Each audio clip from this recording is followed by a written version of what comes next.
If you see something like, okay, let's say something like port 80, right? Let's say something like we get something like http port 80, which is a website, and then they tell you to make a pen test on it. Yeah, maybe you are good at that aspect, you know how to do it, you have done it before, you get.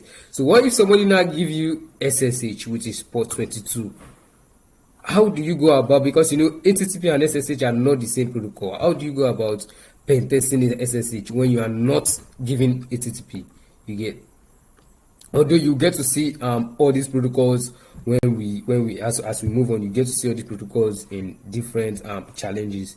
But if you see a new protocol, what approach do you take towards it? Well, the first thing to do is to actually Google, and we'll get into that. We'll get into how. But the thing here is to build your methodology. Once you have that methodology, there's nothing you cannot do. There's no port you cannot enumerate. There's no service you cannot enumerate. So let's get started. So today we'll be looking at enumeration, right? So let me start up key objects here. Let me start up key object. So I can log in with John, right? And then 2 cows, then 2. Great. So I said this was actually an old box, and then to get the IP address we cannot use ifconfig or IPA. We will actually need to pinch a particular IP address whereby it leaks its own IP address in the process. If I hit Ctrl C there, it's going to break that connection. And you can see my IP address here, which is 192.168.0.124. You can see it, right? The 124. So now what I'm going to do is I'm going to copy this IP address now. And the first thing to do first is, now this is where the main thing starts from. This is where the main thing starts from. There is no valid course you can see on enumeration. If you go to if you go out there on YouTube, just go to YouTube, get a list of ports, even if it's just tell Google that Google give me top 10 network ports in networking, and then go to YouTube and search with the keyword enumerating, then followed by each port it gives you, like each port it actually gives you, enumerating followed by that port. You will see different aspects. Watch those videos and notice that they are using different techniques. So there is no complete course. That means any course that actually wants to cover enumerating all ports will actually have like 65,535 modules, and there is no how somebody is going to create 65,535 modules of enumeration with different ports. It is literally not possible.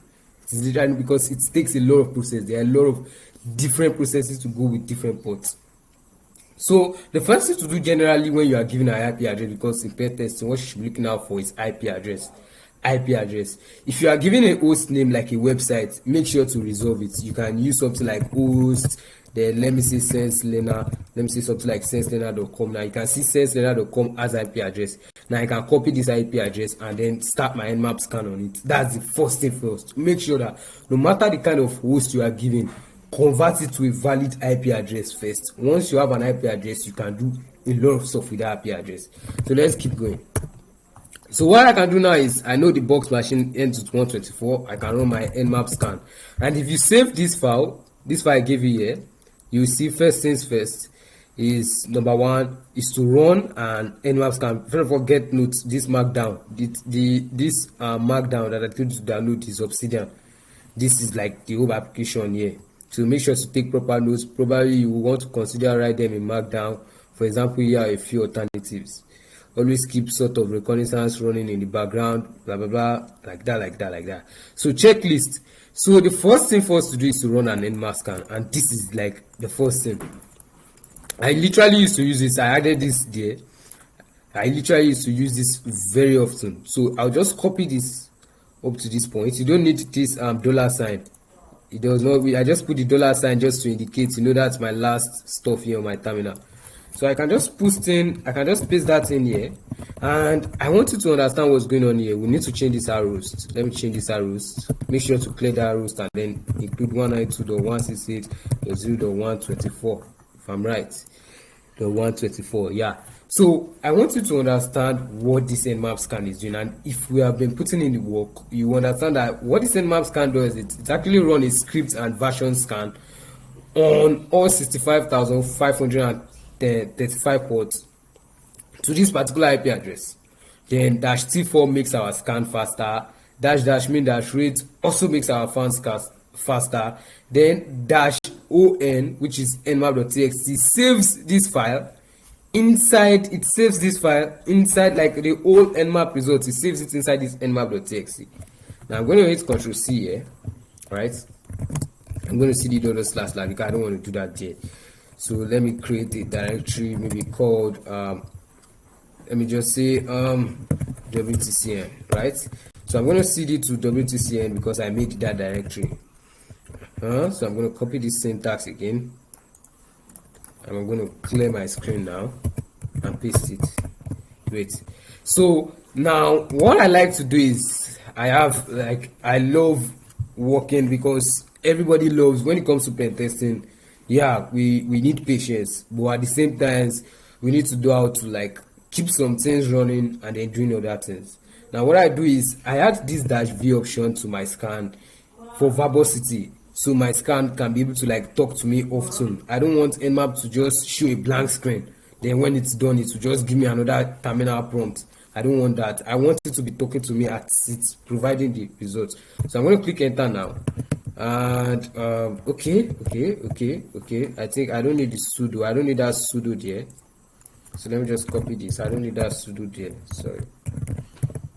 So I'm going to paste this inside, and you can see the scan has started. So okay, sorry. So as you can see, the scan has started now, and you can see nmap is literally talking to me. Discovered open port 443/TCP. You can see on discovered open port 139, discover open port 111, discover open port 80, discover open port 22.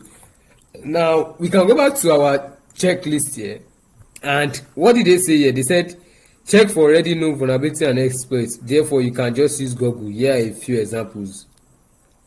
What we do here is we enumerate for this particular version, because let's say as a beginner now, I get that we might not know what's going on here, but our typical nmap scan, we are looking for all these discovered open ports, discover open ports, discover open ports. This is actually a great way to tell us that okay, we have found this entry point, and open port is just like an entry point for us. So we can then come here to port, state, services, version known for more information. Now you can see we have port 22. Now on a general, take notes on a general, what you should do is when you see port 22 which is SSH, just know this: when you see port 22 which is SSH, the ideal is not to, if it comes to reward, but boxes like this, when it comes to reward, yeah, this you might do the other way around, but when it comes to boxes generally, the ideal is not to brute force. When I say brute force, is like testing out millions of passwords on one username, and we cannot even start to brute force SSH. Why? Because number one, we don't have a password, and SSH service is just like a login page.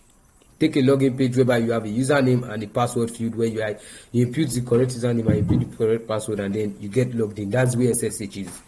If you don't have a valid username, therefore your brute force attack might not even work. Even if you have a valid username, your brute force attack might not still work, because that password might not be inside that dictionary word list. So now what I usually do is, there's something we call banner. Banners are like let me take for example, okay, yeah. So I believe every one of us has once played the game before, right? When you get to a particular stage, they actually prompt you with something like, okay, to move forward you need to do this, to move forward you need to do that. That is exactly what we are looking for here. So we are looking for a particular banner, something that will tell us that to do this one we need this. You get, to do this one we need this.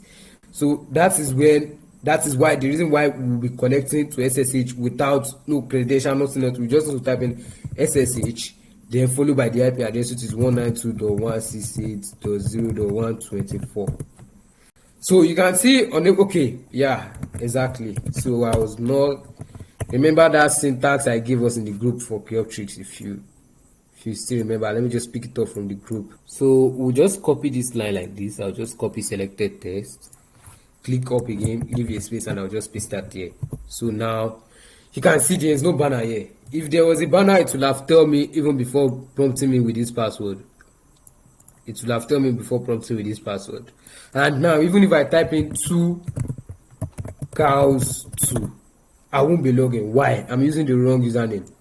It's using I did not specify a username here. If I wanted to specify a username, I would have done something like SSH, then John, then @ the @ sign. I've separated it now, so it's going to use John as the username, and you can see here we have John. But I don't want to log in. I don't want to log in. I was looking for a banner, but we don't have that here. So I'll just hit Ctrl+C on my keyboard, and then I'll clear my screen. That's that for SSH. Now, the other thing we can do is copy this OpenSSH 2.9 P2.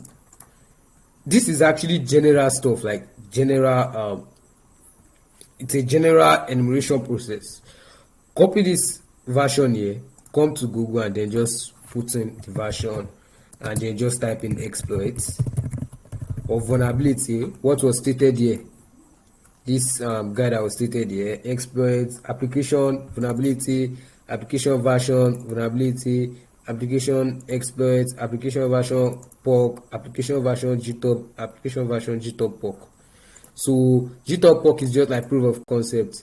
So we can, but the one I normally use in general is application version, which is OpenSSH 2.9, then followed by exploit. So this is actually going to provide me, if I have any SSH vulnerability or exploits that I can use to gain.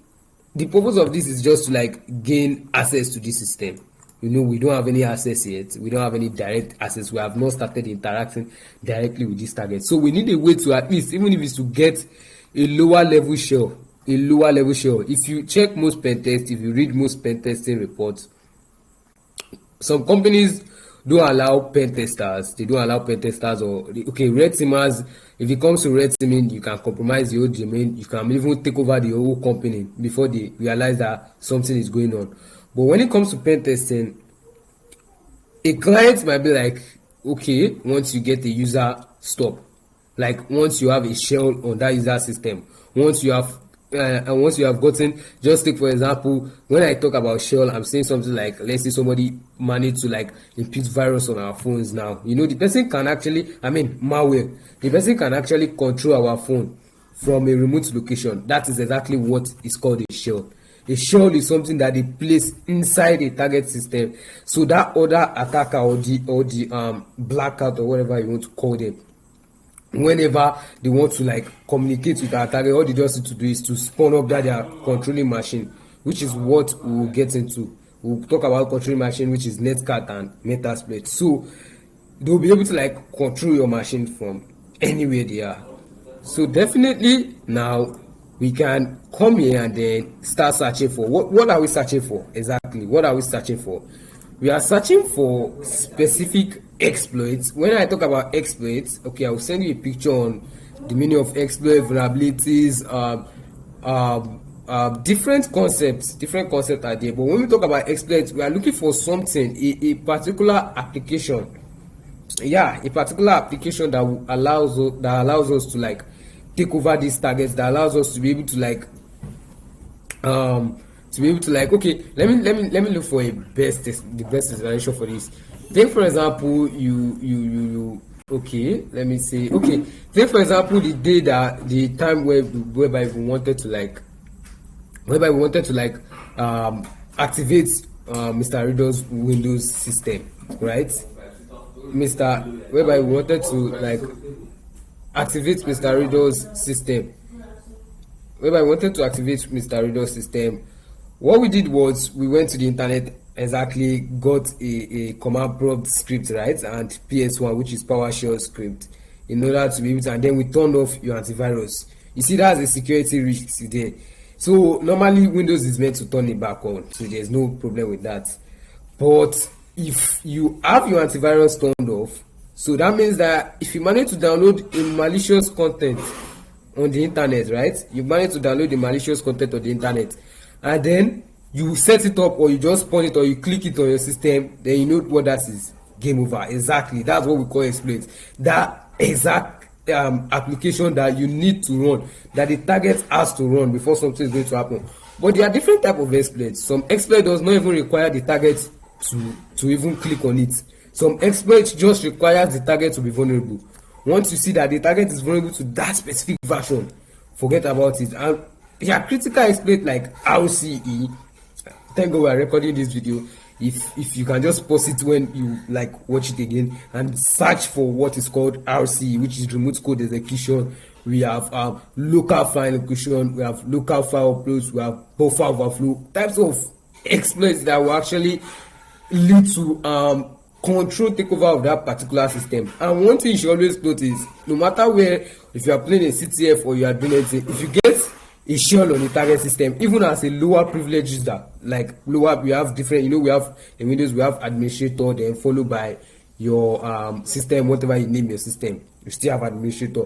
So even though you manage to get a user that is called reader on your target system, right?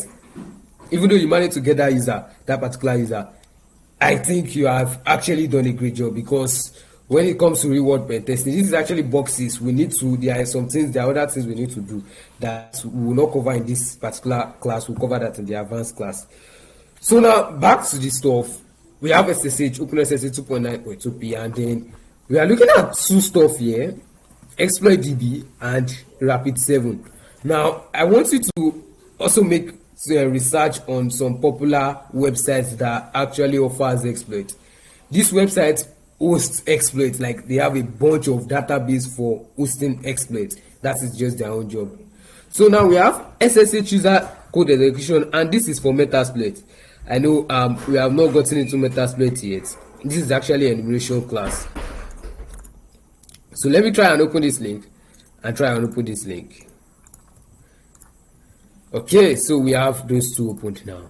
Now, one thing I want you to do is, anytime you are targeting, anytime you are playing something like that, anytime you are doing something like this, you are enumerating, always have, even if it's Sublime text or a particular text editor, make sure to write things down so you will not forget.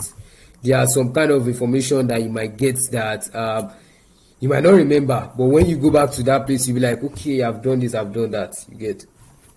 So now, my ideal stuff is, maybe I'll just say I discovered open ports. I discovered 1, 2, 3, 4, 5, 6. Okay, so I can just come back to my notes here and said I can just type in target 192.168.0.124, right? And then I can just type in today's date if I want to. If you want to, just type in October, then 7, right? Then 2023. So I can say discovered 6, right? 6 open ports, and then I can list them, which is 80, 443, 22, which other one? 139, 111,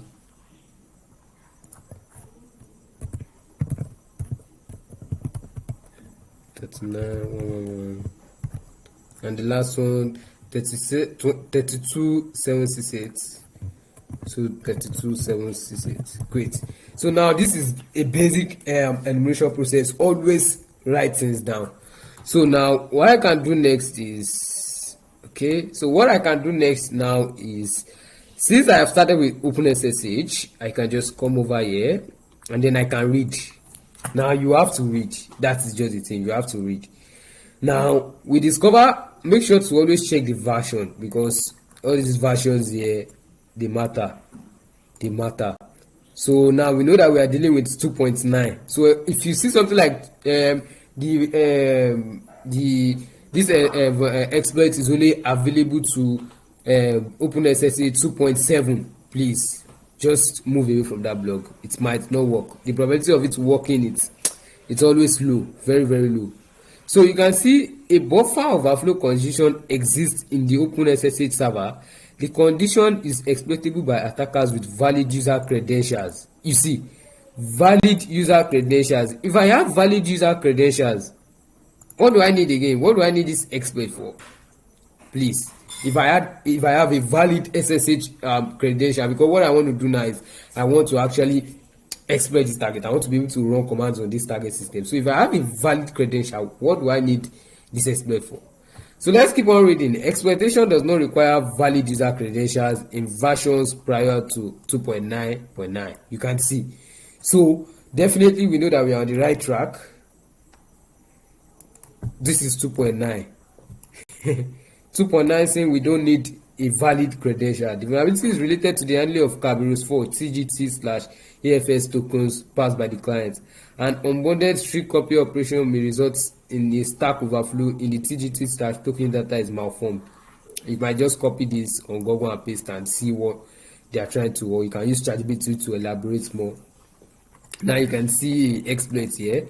They have dropped a link for you here, so we can copy this link, paste it on our browser, and try to check out what is going there. And we have a tar file, right? We have a tar file, so I can just come to home here and WTCN. WTCN. So I'm going to save this inside here. Great. So I have this saved now, and then I can just come to WTCN ls, and I have it here, which is tar. So I can use tar-xf to actually unzip that particular stuff, which is 2.1. And if I do ls now, you can see we have TGT folder already. So I can cd to TGT, and let me see what I have there. ls, and then I have this particular stuff here. Lib makefile. And one thing about this exploit is that if you don't understand this exploit, just keep on looking for another thing. Just keep on looking. You will definitely get to find something that it's literally related. So if I cd to RSA, just to make sure that I'm on the right, that I have rsa.c, rsa-glue.c. If I cd /, so it's like I need to compile everything together. But I will not literally use this because I know the right part, I know the right thing to do. So I'll just remove -rf, I'll remove that 2.1, and then I'm going to remove that TGT also because I don't need that. I've already enumerated past this stage. So now I definitely need to check out this SSH user code execution. This module connects to the target system and executes the necessary commands to run the specified payload via SSH. If a native payload is identified, is specified, an appropriate stager will be used. So we can just launch up Metasploit. Let me show you what this means. We can launch just Metasploit. And one thing you should know, if you want to launch Metasploit, we have not gotten to Metasploit yet, but if you want to launch it, you can try that with MSF console. And one thing you should notice that when you see anything like overflow, anything that typically does with overflow and denial of service, I want you to add this to notes because I don't have the avenue to be typing as you get. But if you rewatch this video, just on your Obsidian, click this create new note icon here, and then you can start jotting down anything I say, like maybe class 1 or something like that, and then just add it to your list so like you can be able to, because they say the shortest pencil is better than the longest memory, right?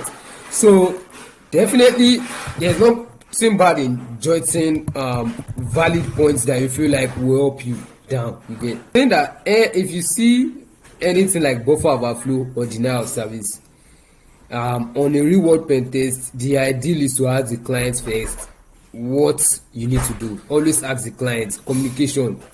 Do I need to run this particular stuff? Do I have to do this? But since this is not a client, this is a vulnerable machine. It was there for us to test it, and it will always reset itself, so we can do anything we like. But anytime you see buffer overflow, denial of service, please don't try them out carelessly. Those attacks are really dangerous because they need to change something in the system. Like they configure their own self just to be able to like fit in that particular system. Even if that system is not exploitable and you use a buffer overflow, it's called buffer overflow. It's like you are sending in something that take for example a container now. A container that literally maybe fills water inside. If the container cannot take it longer, like it cannot take that amount of water again, it's gonna burst. You get. So exactly that is how a buffer overflow attack. They are looking for where to fit in. So I can just copy this and then let me just include this. I don't want you to try this out here because this is actually enumeration process. This is just expectation. I don't even want to. In fact, I don't even want to get into expectation yet. So you will not be confused. You get, this is actually we want to expect something because we can see exploit here. You can see a particular exploit here. So the ideal is to like get a certain information, the information that we know that here focuses on this particular guy here. So what we do now is we have something for SSH, right? They said user code execution or something like that, and we saw this here too. This one is talking about the buffer overflow. So we are not that certain yet. This one is talking about a buffer overflow. This one is talking about does this talk about buffer overflow too? No, it talks about this module connects to target system. It's not talking about buffer overflow. So definitely we can just say we can just guess. We can just try to say SSH is literally vulnerable to so and so, but we don't have that certain information yet that this is, and we have this information 2.99 here. So we can just pick this up because it focuses on 2.9. You can see it's the same version. So I can just say OpenSSH 2.99 is likely vulnerable to a buffer overflow attack, right? And then I can paste this link inside. So even if they want to like check it out, so I can come here and then just type in SSH, and I can say let me paste that here first, and let me come over here, copy this guy here. Sorry. OpenSSH with 9.2p is likely, because we have not tested out the vulnerability yet, vulnerable to a buffer overflow. Then you can dive in attack here, and then just add it to that particular node here. So now I can move on to the next port, which is HTTP, right? I can just copy this and then I'll just go over. But on a normal, anytime you see HTTP, if you have done something on a general network term, you should know the difference between HTTP and HTTPS, because HTTP literally focuses on when you hear HTTP, you know that it's a website that exists there, right? www HTTP, because it's HTTP semicolon / www. But now people actually tend to just do HTTP, then either HTTP or HTTPS semicolon then / then followed by the website directly. So once you see port 80 or 443, which is HTTPS, the next thing you should do is just copy this IP address or whatever target you are attacking and just paste it. And you can see here that we actually have a particular website, right? You can see that we actually have a particular website here, and it is a default Apache test page. You can see a default Apache test page here. This page is used to test the proper operation of the Apache web server after it has been installed. If you can read this page, it means that the Apache web server installed at this site is working properly. Great. Now don't forget what we did in information gathering. Whenever you get a website, I told us what to do.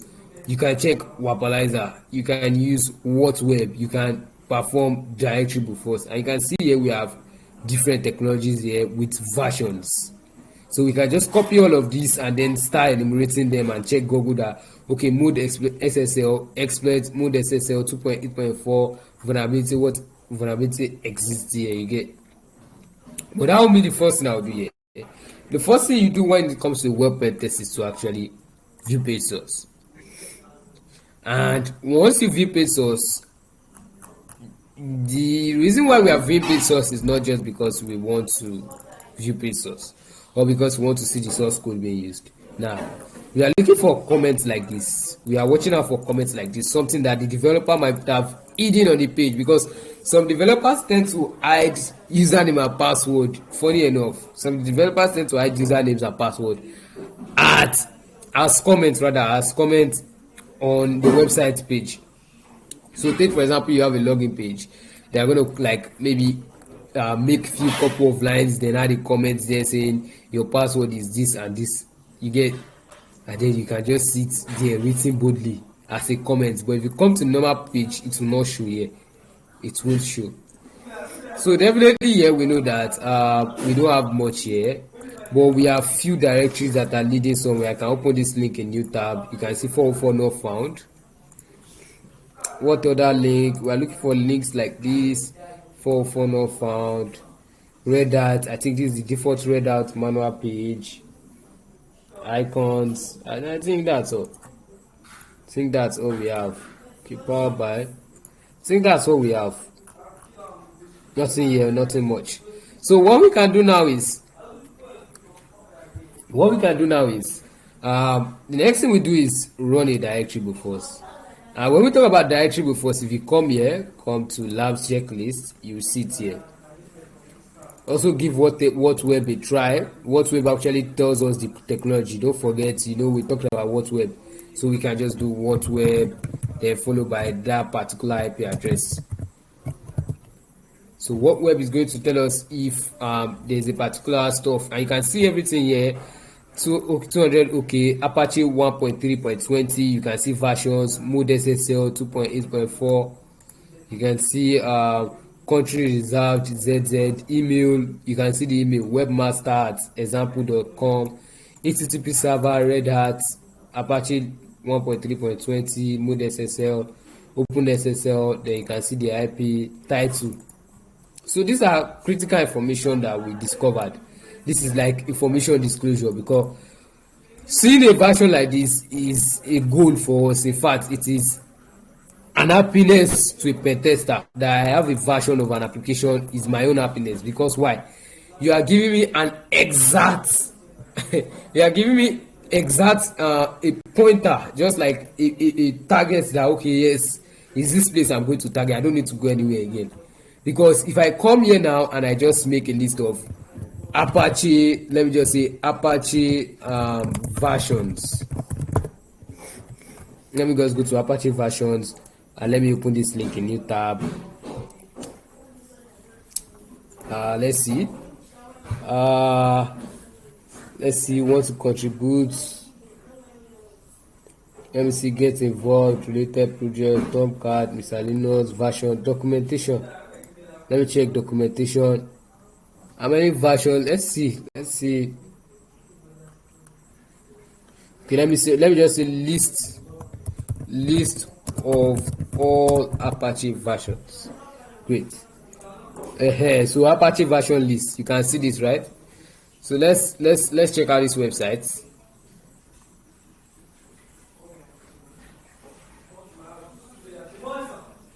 Let's check out this website.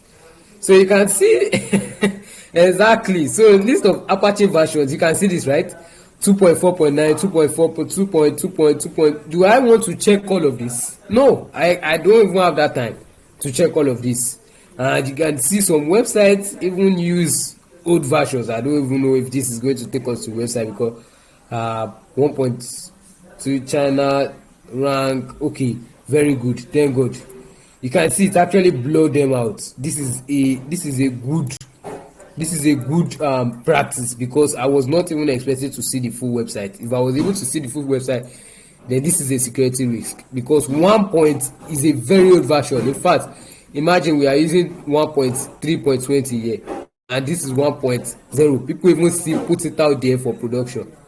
So we have not started emulating this out yet, but the first thing we'll do is run directory before us, which is this. So on website, try directory bots thing with different word lists. So what I normally use is FFUF. This FFUF, you can just copy this like this syntax like this. Copy and then paste on your terminal. Although we are going to change few things.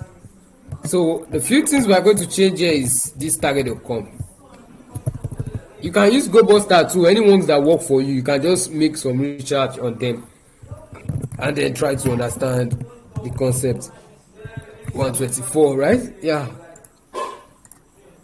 124. So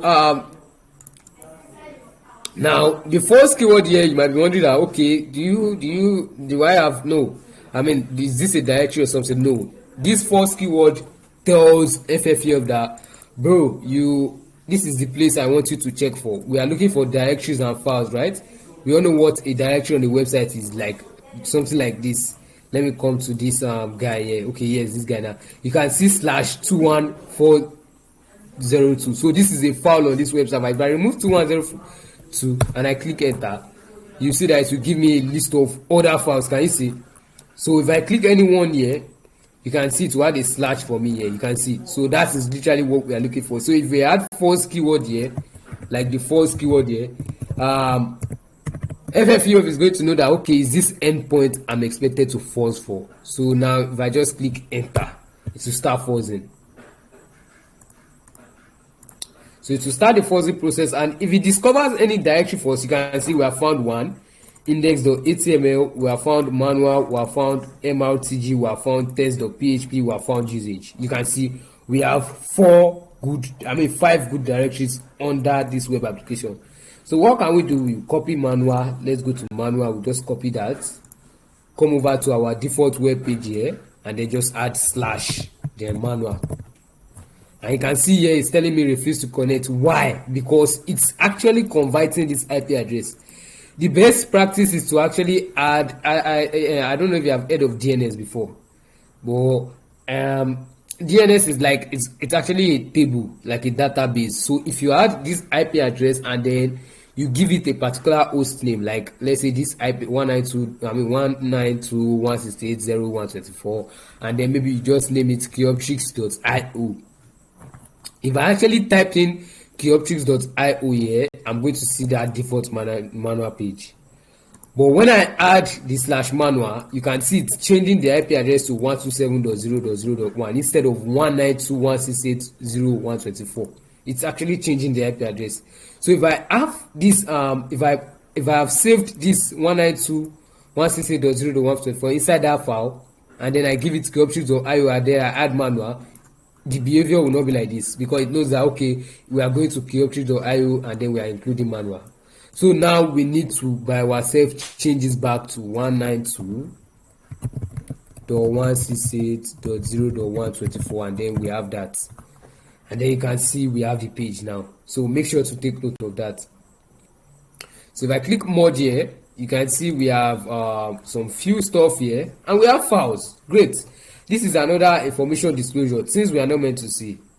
And you can see another information disclosure here, Apache server version 1.3. The version is being declared live. Like the version is being declared live. This is a great security risk, because if I can enumerate this version and find any exploits, I can do wonders. So definitely, let me just scroll back up, and then I think we don't have much here. This is just like I don't think we have much here.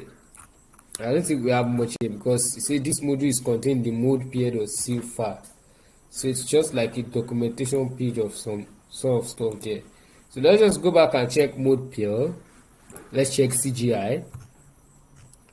Let's see, and this is like a log file. Not that much there. Let's check frequently asked questions. I can see frequently asked questions here. Mode PLPI, nothing that much there. Mode SSL, nice. Another information disclosure, you can see mode SSL version 2.8. Now I will have been taking note of this thing. Sorry, let me take notes. So I can click HTTP, which is port 80, right?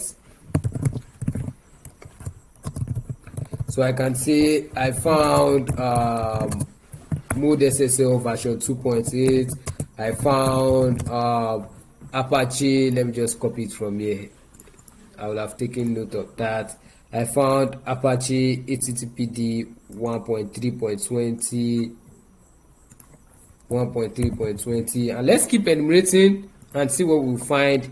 Let's click next, and just the normal page. I think a manual page rather. Yeah, a manual page.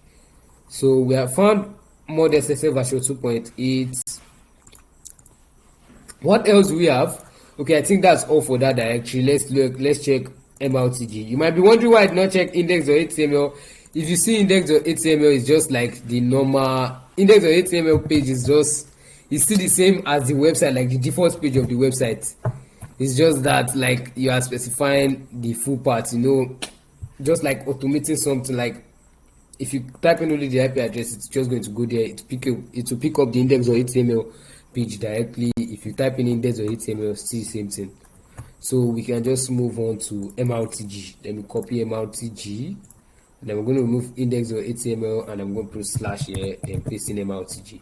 And you can see it's taking me to 127. So, and if you might be wondering that, okay, what's this DNS file? What does this DNS? How do I even do this DNS file? Well, what you can do is, let me look in my notes. I think there's a easy syntax to just do that easily, like very, very easy.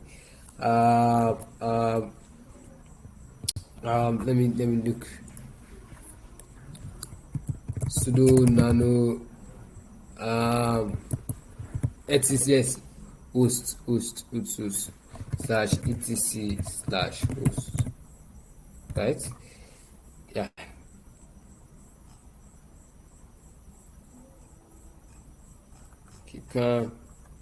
Let me use it. T exactly. Yeah, exactly. So this is what I was looking for. Great. So quickly append IP to your etc slash host file. Let me just copy this, and then as I give you out, I'll send it to you on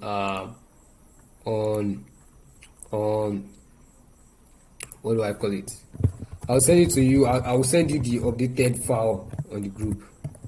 Quickly append IP to your slash etc slash host file. Okay. So let me just make a space here. Exactly. Let me make a space here also. Let me make a space here also. And then what I can do is just copy this line like this, and then come to my terminal, paste that. And then what I want you to do is always remove this greater than and less than sign. It's always necessary. Also make sure to fill in the appropriate information there. We can do 192.168.0.124, right? Then make sure to train this retroweb.atb. I want to name it Geoptrix.io. So now if I click enter, okay, I need to type in my password. Very good. So now if I cut out slash etc slash host, I should have it there. Geoptrix.io 192. Okay, let me see. Okay. I should have done sudo then. Let me try adding sudo. Yes, sudo is in front. let me switch user to su to root. Sorry, let me switch user to root. Sudo su. Exactly. So now I can just echo this into that file, right? I think that was the major reason why that did not work. Great. So now if I try to cut out slash etc slash host, I should be able to see that inside it now. 192 exactly. So I can see it here, right? Great. But I should have make a space there. I should have put but let's see if it works. Let's see if Geoptrix.io works first. Exactly. So you can see we have Geoptrix.io. You can see it works. So Geoptrix.io, you can see we have Geoptrix.io here. And then now let me try adding those directories I found. Directories are manual, and let's see if it actually takes us to 19 and 127, whatever it is. Okay, it's taking us to 127. I think before, because of this particular space there, but that's not a problem. You can just keep adding Geoptrix.io. But that is how to go about it, because there will be a lot of blocks if we don't do that. Geoptrix.io manual. I think the page is like a little bit small when I typed in Geoptrix.io. So let me just pull up mrtg, right? So that was the directory we are going to. So mrtg, I'll just have to resolve that. Kill tricks. Let me just resolve that manually. So I'm gonna nano slash etc slash hosts. Yeah, so I'm going to come down here and I'm going to remove this guy. On a normal day, I would love to put it somewhere here. So I can just put in 192.168.0.124. Yours might not be like mine, like very like this. It might not be this full, so there's no need to be scared or anything. It's just some other things I've done here. You can see this one here. We have an IP address here, and I put in multiserver.com, risk control panel.multiserver.com, email.multiserver.com. You can see that. So now if I go to this IP address, it will tell me I need to type in multiserver.com. It will not allow me to use the IP address. Some websites don't allow direct access with IP address. So now if I hit Control XEX and then I come back, kill tricks. I add Tricks IO/MRTG. So we have MRTG, and MRTG stands for multi-router traffic grapher. Okay, let's see what this file contains. Let's see what we have. Let me just make this small. Let me just take it back to 100 because the page looks a little bit. So let's see Unix CFGI checker manual. We have a manual page here. We have a configuration reference. What else do we have? Nothing looking much here, but let's see. We have different mirrors, and we have a version here, latest release MRTG 2.9.6. We don't have much there. So web server configuration int, we don't have much there. So let's check the next one, which is what's the next one? We have test.php, we have usage rather. So let's check for test.php. Print test. Okay, so definitely this is just like a PHP site. I don't know, but nothing much here. Let me try to okay, this is what I was looking for. User agent, exactly. So you can see top 5 of total user agents, and you can see here we have nmap scripting engine. Remember our nmap scan, it's actually logged that. If you have been to like if you have heard of something like IDS or IPS, exactly, this is actually like an intrusion detection system.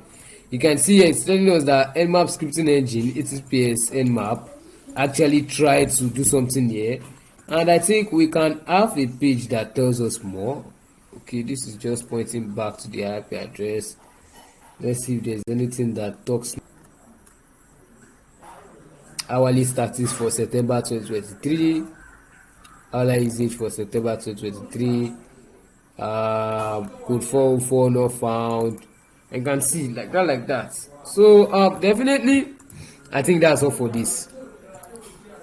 So now that we have this guy here, let's start picking them one by one. Let's pick mode SSL version 2.8 and let's check what we have.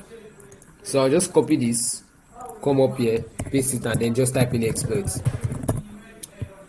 And great, you can see I have a lot of purple here. You can see I have a lot of purple here. Now, just like a spoiler, right? This is actually the vulnerability. This is where the vulnerability lies. This mode SSL version 2.8. So if I check this first link here, let me open all the link for you so you can understand what I'm saying when I mean enumerating. Let me open all the link for you. And when we type in mode SSL version 2.8, you can see we have open lock here. We have open lock here, and we have open fork here, which is open fork, open lock, anyone you want to call it. It's called open lock, it's called open fork. So let's come here too and let's check what we have. You can see we have another open fork. Here. Let's come to the last one here. Vulnerable exploit buffer overflow when attempting to catch SSL sections. We don't have much here, but I think there's a reference here. So we can open this. Let's view more and see. What else do we have? I don't think we have much here, but we are glad that we're able to find. They said any version less than 2.87 is vulnerable to a buffer overflow exploit. And do we have less than 2 point exactly? We have 2.8 here. Great. So we know that this is actually our win. We know that this is our win. So log in to be the first to add an assessment, vulnerability details. Then we have references, advisory, miscellaneous. I think we have references. Okay, you can see we have packet stop security. Let's see what we have here. You can see this is actually an enticing tool for us to check here. This one, Apache mod SSL, open SSL, remote buffer overflow. Let me check what we have here. And then we have an exploit. Great. You can see we have a remote buffer overflow exploit line here. And it looks like a C code, like C, that's a C programming language. So what I can do is I'll just save this for later. You can see the download option here. You can also see that it's actually the same thing that we actually have here. Let me check openfork.c. Let me show you what we have in the exploit. And you can see it's actually looking like the same thing that we have here. Literally pretty slow. You can see FreeBSD and the same thing that we have here for this one too. So what we can do is we'll just download the exploit here. We'll download both. If we like, we can check them one by one just to be sure of the one that works before. Most of them don't work. So but we are still enumerating, right? But the best thing to do is to put in these links so we can go back there.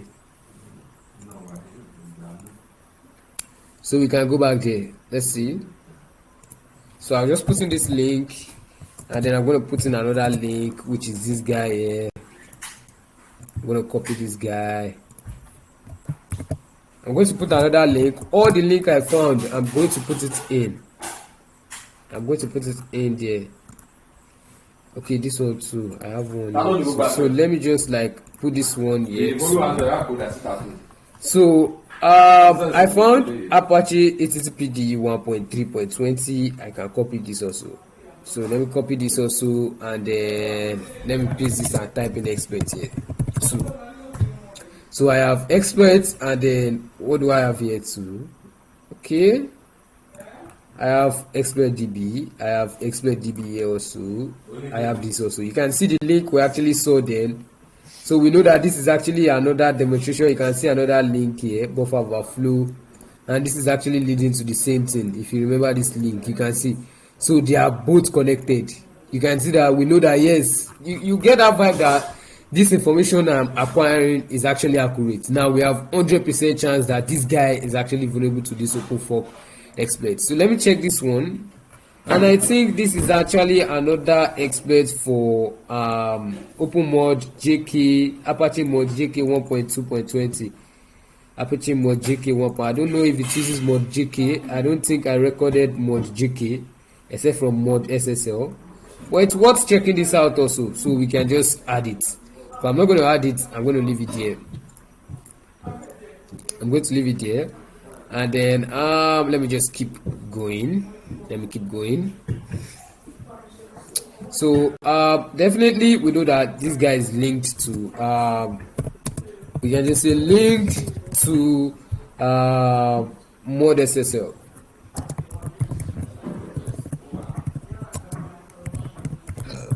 Discovery, right? Yeah. So Webalizer, let's check Webalizer and see if we have anything in Webalizer, something that will give us advantage.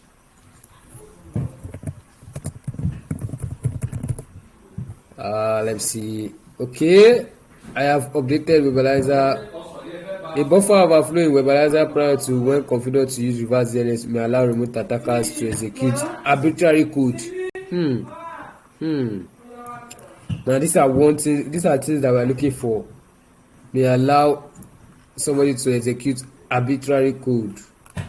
A updated Webalizer package will fix an obscure buffer overflow bug in the DNS resolver. Red Hat Linux 7.2 shipped with Webalizer. So I'm not sure I got the web app, this Red Hat Linux version. But if we go over to the default website, which is did I close it? 192.168.124.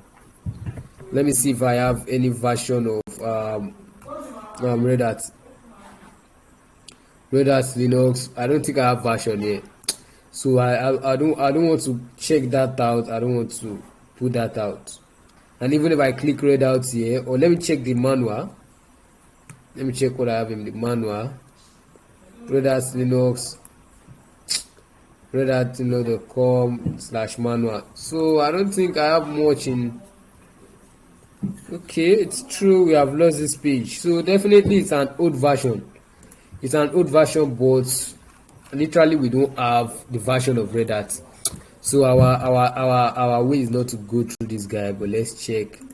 We have CVE, we have this also. Metri, let's see. What do we have here also? Vulnerability details. Let's see what we have in vulnerability details. Let this open. Okay, so we have some sites that are leading to something that we want. Remove buffer overflow in Webalizer, and we can just open that up. We also have CVE. This one actually focuses on telling you what it can do. So let me just remove this guy here. And then I think port 11, which is 11111. I don't think they enumerate this port much, but making your research, you will get.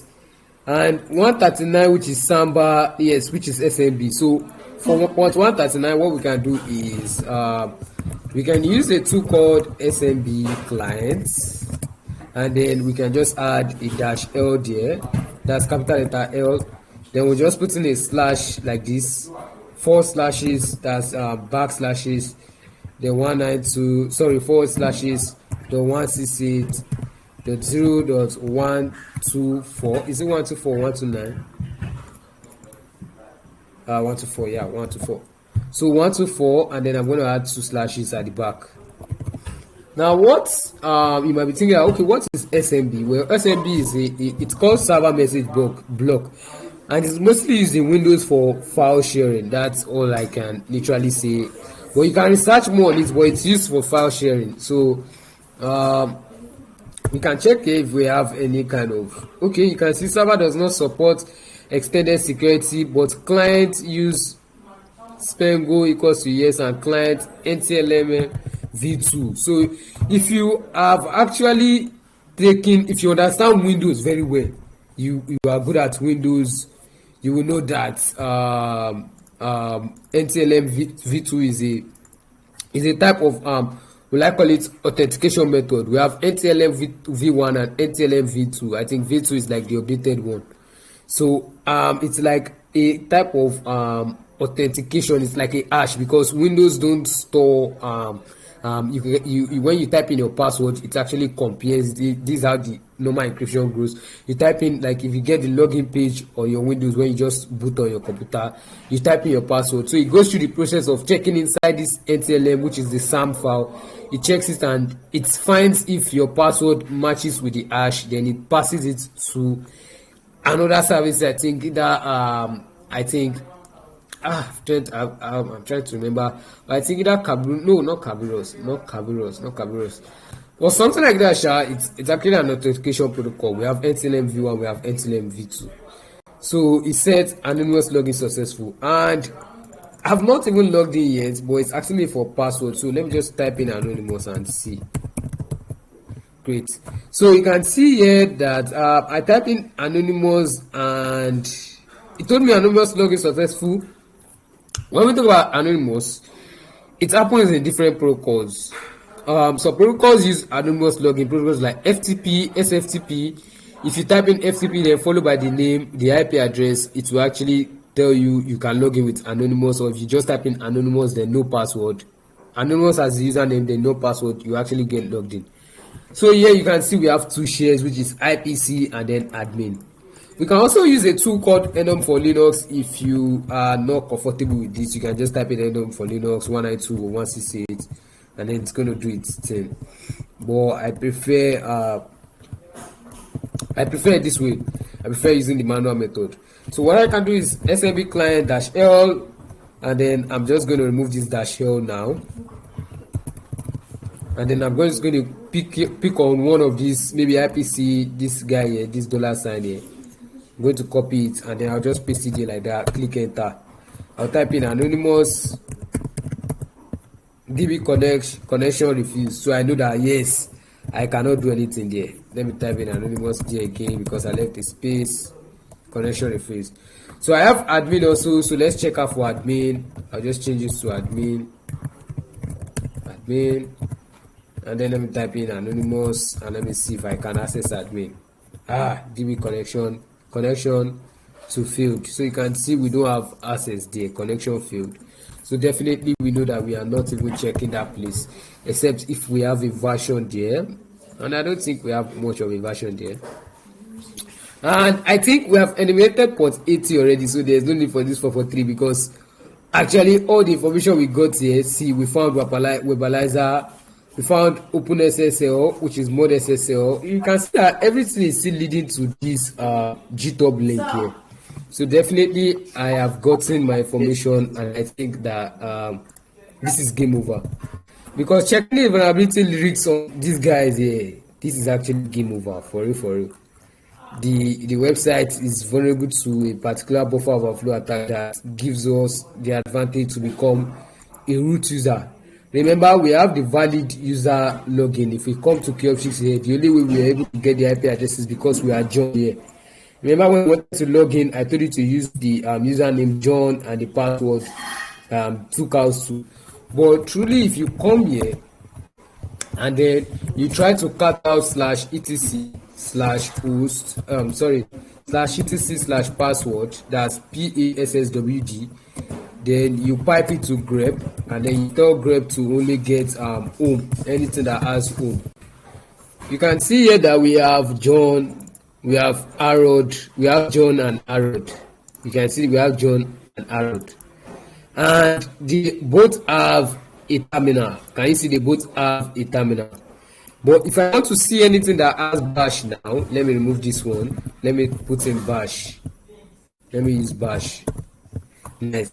So you can see the users that have a terminal here, that you can get a terminal with them. And you can see we have root here. This is the user we want. This root user is just like the administrator user in Windows. You can do anything. So this is a Linux machine, we call it root. So this is the user we are trying to get. Now let me just run the expert for you from that GitHub link that we got. This is not expectation, so I don't expect you to follow up that much.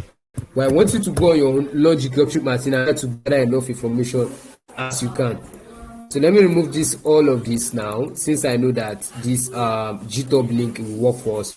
So I can just go to code, copy this guy here, click code, copy, come to my terminal, and then I'm just going to type in git clone. So I will cd to openlock, because cd:/ls openlock was created. So I will cd to openlock. So I can clear my screen, ls, and we have openfork.c. So openfork.c here, because it's a C code, it's not bash or Python. We cannot just run Python 3 and Python something. No, it does not work. We need to first compile it. So we can use a tool called GCC. So if I use GCC-o openfork.c like that, let me just put this. That means, so what this is going to do now is it is going to -o is like an output. Okay, turn openfork.c, which is this openfork.c here, make it as executable, which is openfork, and this lcrypto is just going to do work for us. So let me check now. If I do ls, you see openfork here, and if I do file, you will see that it's actually an executable. You can see executable here. So now I can definitely just put in a / then openfork, and then it's going to execute it for us directly. And you can see here, to all guys who like use Llama DDoS, read SRC to have no surprise. So that was a message for someone. So you can see the general usage here. They said target support box EG00X00. Now, how do we determine this? We need to check for that, and you can see we actually use Red Hat here. And thank God we have a bracket here, which is Apache.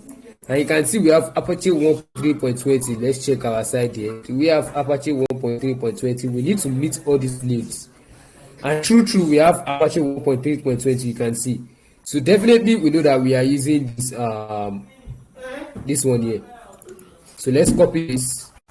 And then what do we have to do? How does the syntax go? Does that target box, that's the host name or IP address. So let's go down and do that.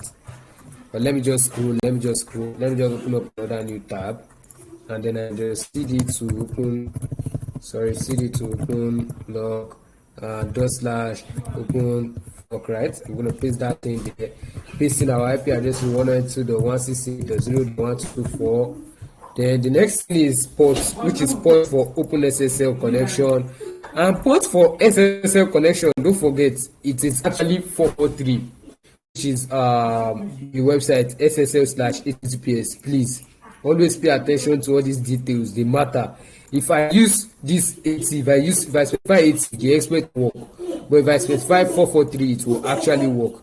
So I'm going to type in 443 here, and then -c open end connection, use range 40 to 50 if you don't know. So I can just type in -c then 40. So if I click enter now, control 1 to 40, and then it will start to run